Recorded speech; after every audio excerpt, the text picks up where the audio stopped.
Hoy Mare, ano nangyayari sa'yo? Do you need help? Rosa, naninilip ka na naman? Ito naman, tutulungan ka na nga eh. Last time kasi chinismis mo ko. Pero sige, papakinggan kita. Ano ba maitutulong mo? Mukha kasing hindi ka na mapakali sa dami mong ginagawa oh. Tingnan mo, hindi ka pa nga sanay magtabas ng damo. Kaya ito oh, bagay na bagay sa'yo.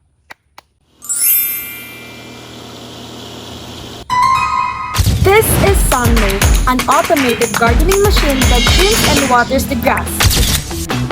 It has an ultrasonic sensor wherein it can avoid obstacles, making the machine work continuously without interruption.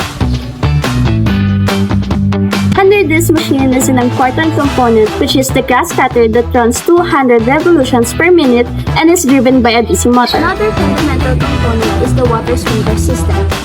The pump gathers water from the tank, then to the hose until it reaches the vents. Hay nako, ayoko nga niyan.